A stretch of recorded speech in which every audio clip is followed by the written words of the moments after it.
Hello and welcome to Hate Read, the series on my channel where the one rule is I have to have read the book more than once for it to be considered a hate read.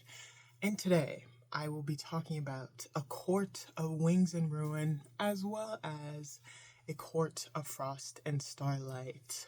All right. Spoiler warning, and if you're watching this and you haven't read these books and you don't know what they're about, that is on you. I'm just getting right into it, okay? You could say the thesis of this video is that being immortal makes you boring as well as a horrible person.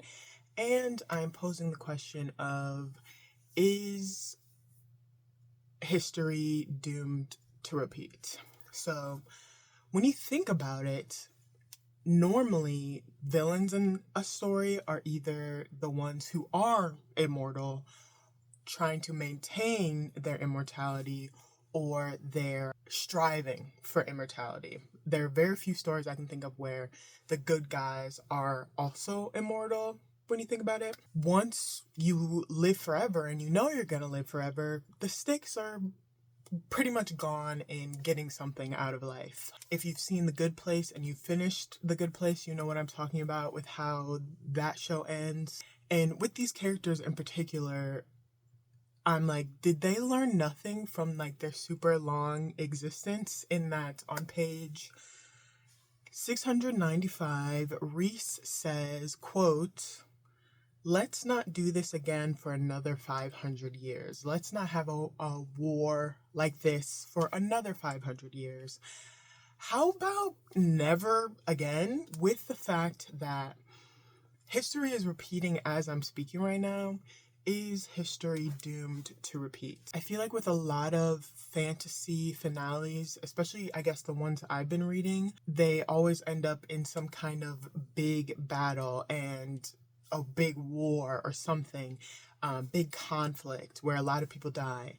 And some folks and authors may, with that always being how like the story ends, may unconsciously or subconsciously believe that we are just doomed to continually repeat our history. And to be honest, I'm getting tired of war and fantasy. I'm getting tired of how militarized a lot of fantasy is and has become. I can't lie that those are aspects I like. I guess it's probably just something American where we kind of appreciate the military and almost like the structure of it. I really do not know. Can fantasy authors really think of nothing besides some kind of war brewing? Now, I have been reading more fantasy, like I'm reading the Broken Earth trilogy by N.K. Jemisin, and it is different. There's still like conflict, but I guess there'll always be conflict in stories, but there's still like a militaristic aspect to it. And in the case of ACOWAR,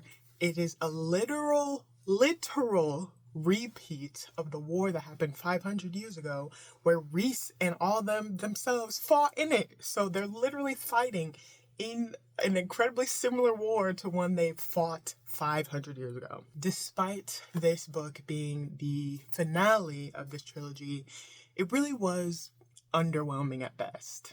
Now, getting right into it, gotta talk about the character I hate the most, Reese, the most powerful High Lord in history. I really do feel like that title for him is just like a little sign that Sarah likes to put up and be like, oh, remember, Reese is the most powerful High Lord in history. No one can mess with him too bad because he's the most powerful High Lord in history. I do not believe that is true. For one, he doesn't act like the most powerful High Lord in history. He isn't treated like it. If anything, I feel like all of the High Lords are like equally matched. They're all disrespectful to one another. There's no one that's safe from that. And none of them act afraid of him. Nobody ever acts afraid of him, and Amarantha sure wasn't. Taking into account Feyre and Reese being mates, in Sarah's world, if I'm remembering correctly, how mates work is that they're literally like evenly matched and they're like destined to be together in terms of like power and stuff. And Feyre became immortal from not only Reese giving some of his life, but the rest of the High Lords. So I'm like, she had to get all that from all of the High Lords, not just Reese. And then Reese, despite being the most powerful High Lord in history, literally dies at the end of this book and has to be brought back to life in the same exact way Feyre was.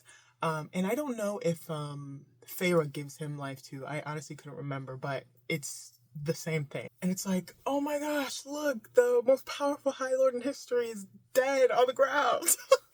Like, yeah, that's really the most powerful High Lord in history, sure. And if Sarah wanted it to be full circle with how in the first book Feyre dies, the High Lords bring her back to life, and then now Reese dies, and then the High Lords do the same thing. It's like, if she wanted that to be really full circle, Feyre should have died again. She's Feyre Cursebreaker. She's the superhero. But no, Reese gets all the glory in the end. He's the one who had to be brought back to life. And oh, thank you so much for what you did. Da da da. Ain't nobody care about that. Nobody cares about that. And talking about Reese and Feyre, gotta talk about the spice. Traumatizing, honestly. We're just gonna come out swinging, going straight for it. On page 380. Quote, dear God. His growls of pleasure filled the tent, drowning out the distant cries of the injured and dying. End quote. Dear God, why? Why would you write that? Oh my goodness. Those two need to learn how to exercise some self-control and have respect for those around them, because they cannot keep it in their pants for 5 minutes. Oh my goodness. Not saying that there can't be war and love and romance and it's intimacy and all that, but it's just done so poorly in this case. A book that I think does a very good example of how there's love and war. Fire by Kristen Cashore. That is one of my favorite books of all time.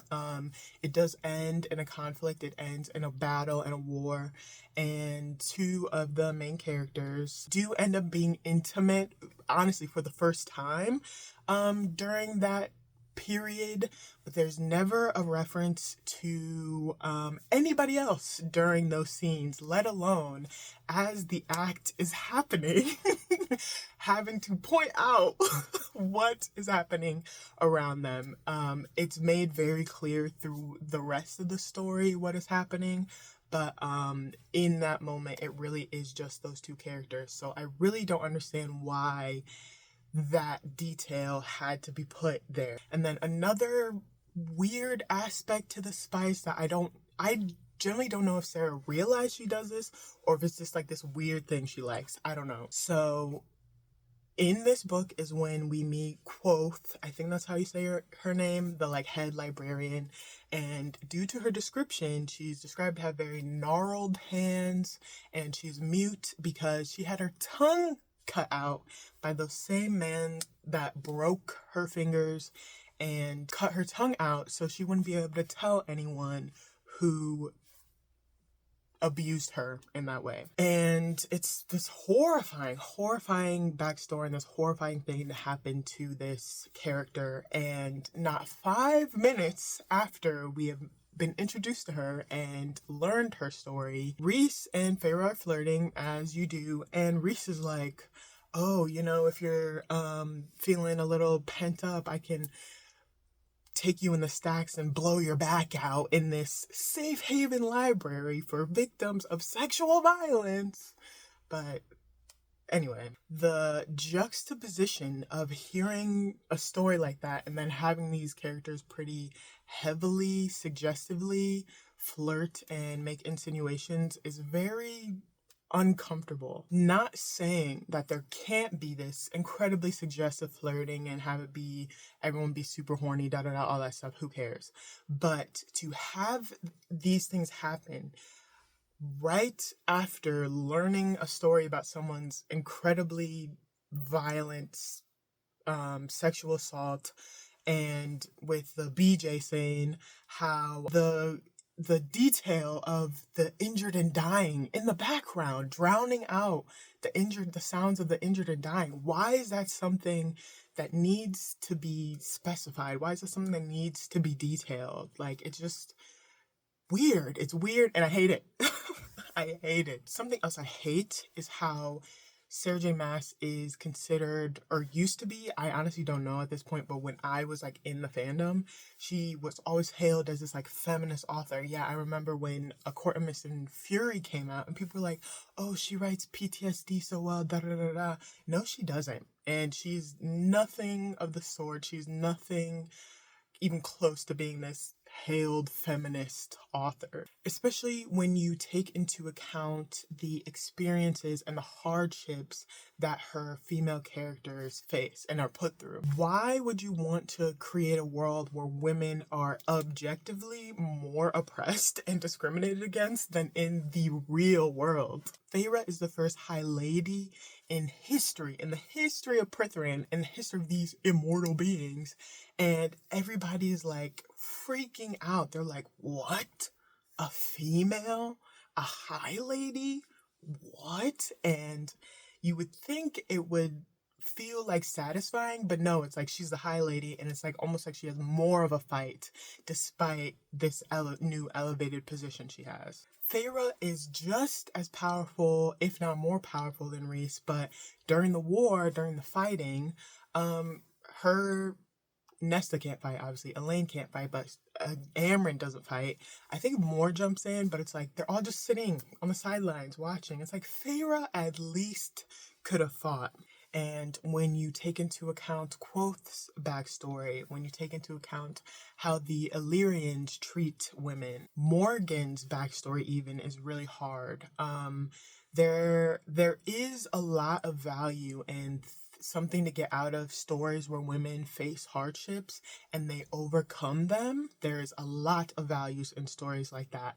But in the case of these books and these stories, it falls flat because either there's a male character that is greatly helping them along the way, they saved them in some way. The female characters are never developing alone. There's always a male companion, and that's a romanticy aspect, you could say, but it's like still, these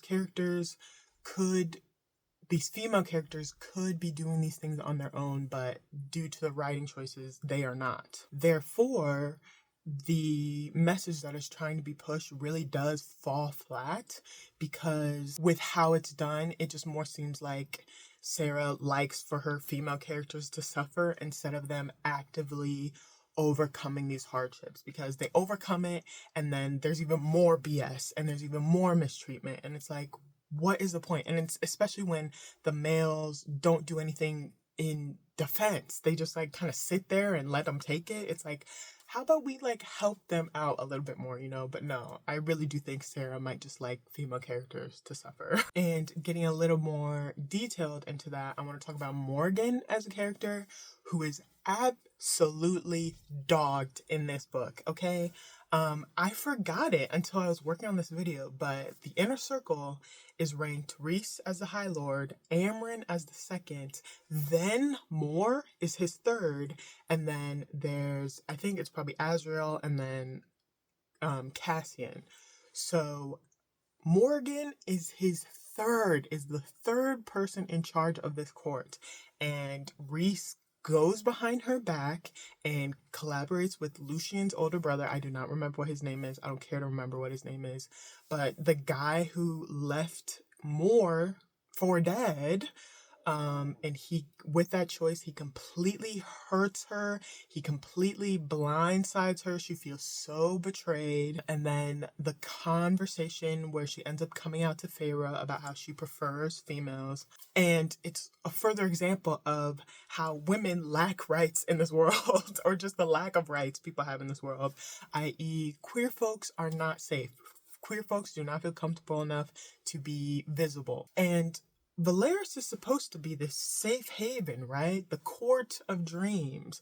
But you're telling me that the cousin of the High Lord, who's also the third person in charge of this court, does not feel comfortable enough to not only tell her cousin about her sexual preferences, but also just does not feel comfortable to be with a woman publicly. You're telling me queer people don't dream? Is that what you're telling me right now? It's so out of place. It's so poorly done. It very much gives like diversity for diversity's sake. It's like, oh, there's a little bit too many heteros in this book. I need to throw in, a queer person here and there. Like that's very much what it gives. And the whole conversation comes about because Feyre disappears. She just leaves the camp, the war camp or whatever, and doesn't tell anybody where she went. And when she comes back, Moore's like, hey, maybe you don't do that. Like, we are really worried about you, and you kind of, as the High Lady at that point, you need to communicate with people like where you're going and like what you're doing, because your security is important. Like, these people care about her. And in response, Feyre goes, well, why do you always go home with all these different males when Azriel looks like you the way he does? Why are you playing with Cassie and all this stuff? And then that's what prompts more to come out to her, and it's like, what are we talking about right now? Like, why did this act like righteous? Like, Moore was 100% valid in her being upset at Feyre for not communicating properly, and then Feyre turns it around into some petty personal drama when there's a war going on. Like, what is happening? Why did it's just so poorly done, and when you really start looking at it, nothing makes sense. Nothing makes sense. It just is all a bunch of BS. The ACOWAR overview, this book honestly was very boring and anticlimactic. The biggest character development was Elaine speaking again, and Feyre and Reese getting married. Nothing else really happens. And in all honesty, I don't really remember anything else that happens because it was that boring, that uneventful. And I don't have anything else to say, so we're gonna move on to that pitiful novella, A Court of Frost and Starlight. Now, the first thing I want to talk about is Feyre's age and her characterization. So at this point in the story, with the very first book, I believe Feyre is 19. And at this point, she's about 21, 22. So she's literally been immortal for 3 years, all right? And all this stuff is happening within the past few years of Feyre's life, okay? Pretty tough. She's died and came back to life, and then all the rest of this stuff is happening, okay? And she's only like 21, 22. Oh, and Reese is over 900 years old, okay? Feyre, early in the novella, is like having some introspection, and she's like, I want to wait to have kids. Like, literally, Reese and I have immortality together, and she wants to enjoy him a bit more before having children. But then she goes to this shop, and there's this weaver there, and she has this stupid string called Hope, and she's very clearly in her grief, and she's mourning the fact that her husband, who died in the war, she wasn't able to have children with him. Like, she really has nothing to share with him. So she's just like steeped in her grief and just mourning everything that she wasn't able to have. And it is from that interaction that Feyre was like, you know what? As a gift, I'm going to offer up a baby to Reese. That's literally like what happened. She's like, oh, that lady wasn't able to have kids, but I am. So I'm going to give Reese a baby as a present. That's what happens. Despite how literally earlier, maybe not even 100 pages, she's like, I want to wait to have kids. Prepare yourselves. I'm about to give a parenthood and childhood rant, and just so people don't think I'm a hater, I would love to have children one day, but obviously with the state of the planet and the state of my life, that is not something I'm even thinking about at this point, okay? But a child is not a gift you give someone. It's not something you offer up to someone, even if you love them. A child is a new responsibility and an additional burden on your life. You are willingly choosing to add this additional burden, this additional responsibility to your life. It is not something that after witnessing someone in their grief that you decide to do because you realize they couldn't and you're like, oh, I can. That is not how you come to making a decision about whether you want to have a child or not. To have the decision to have kids come from an external source and not from within Feyre is something that is very harmful, a very harmful idea to be pushing. And the fact that they are literally immortal, but Feyre is rushing to have a baby, as well as in this novella, it's very pushed upon the fact that there's a high likelihood that another war is going to break out. So Feyre rushing to have a baby is such a bad character choice. And when you really think about it, to me, it would seem like neither Feyre or Nesta would ever want to have kids just because of how their characters are, as well as how they grew up. They had a very difficult, or they had an easier childhood, but the older they got, obviously all that stuff happened. They were living in poverty. Like, that's tough, right? So it would seem like they wouldn't even want kids. And also, Reese has been child-free his entire immortal life. He's nearly 900 years old. Feyre is now 5 years into her immortal life, and she's barefoot, pregnant, and benched, bro. Having a child, this might be controversial. Having a child is not the highest form of love. I know people say like, oh no, you'll never feel anything like when you hold your child in your arms, and I'm sure that is true, but it is not the highest form of love. As long as your love is unconditional, that is the highest form. Similar to how saying chai tea is redundant, saying unconditional love should be viewed the same. If it is not unconditional, it is not love. And also, yes, when after someone gives birth, they will feel this very strong like connection with their baby, because if you didn't, that baby would die. Like, humans, we come out defenseless. We have no bearings of existence or reality. You know, a lot of animals come out walking, you know, they have some sense of like just being able to like move and exist on their own. Humans, nah, for the first few years of our life, we are completely reliant on the adults around us.